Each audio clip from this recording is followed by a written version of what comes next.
আসসালামু আলাইকুম সবাই রে, সবাই কেমন আছেন? আপনাকে তো আল্লাহর রহমতে মুইও ভালো আছি। তো মুইও চলে এলাম আপনাকে সুন্দর একটা ছোট্ট ব্লগ ভিডিও লইয়া। আজকে বিকেলে মোরা যাইতেছি তালতলা মার্কেট, মুই আর মোর ভাবি। তাই সেইখানে যাইয়ে কি করবো, কি কিনবো, কি খাওয়া দাওয়া করবো সব কিছু দেখতে পারবেন এই ভিডিওতে। ভিডিওটা না টানিয়ে পুরো ভিডিওটা দেখতে থাকেন। তাই তো রেডিমেড হইয়ে বিয়েলে বাইরেই পড়লাম দুইজনে মিলিয়া। রিক্সা লইলাম একটা, রিক্সা লইয়া যাইতেছি। ওরে আল্লাহ, রাস্তায় যে এত গরম, কি কম গরমের কথা।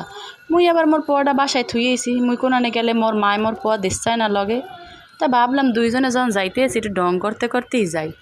তাই তো রিক্সার মধ্যে এত গরম, দুইজনে ভিডিও করতেছে আর ভাবতেছি এই গরমের মধ্যে আইসক্রিম না খাইলে চলেই না। দৌড় দিয়ে গেলাম আইসক্রিম কিনতে, রিক্সা দিয়ে টুপ করে নামে দুইজনে দুগো আইসক্রিম কিনে লইলাম। তা আইসগো যা খামু, যা কেনাকাটা করমু সব কিছু কিন্তু মোর বাবির পক্ষ থেকেই। তা পরে এই তো আইসক্রিম খাইতেছি আর যাইতেছি আর খাইতেছি। তা যাইতে আমাকে অনেক সময় লাগিয়ে গেছে। পরে চলে গেলাম ব্যাগের দোকানে।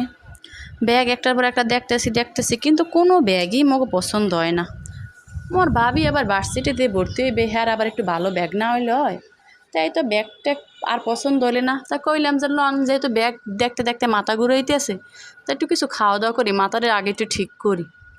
এবার খেলাম ছোলা বুট, খাইলাম বেলপুরি, খাইলাম ফুচকা। রাস্তায় বাইরে এলে ফুচকা বেলপুরি না খাইলে ভালোই লাগে না। দরকার হলে ফুচকা বেলপুরির লেগে গড় দিয়ে কানমু, হ্যাঁ পরও খাওয়াই লাগবে। পরও কিনতে গেলাম মোর পলকে খেলনা কেনার পর আবার চলে গেলাম ব্যাগের দোকানে। তাই তো অবশেষে একটু ব্যাগ পছন্দ হয়েছে, কোনো মতে হেগ্গো কিনলাম।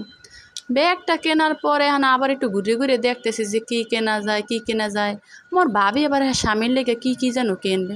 যাই হোক, কেনাকাটা করার পর মোর আবার উঠতে গেলাম রিক্সায়, অনেক দেরি হয়ে গেছে। ওদিক দিয়ে মোর মায়ে ফোন দিতে আসে, তাড়াতাড়ি করে বাসায় যেতে হবে। তাই তো রাতে ঢাকা শহর দেখতে বাসার দিকে যাইতেছি। আর আজকে ভিডিওটা ছিল এই পর্যন্তই। সবার কাছে ভিডিওটা কেমন লাগছে অবশ্যই কমেন্ট করে জানাইবেন। আল্লাহ হাফেজ।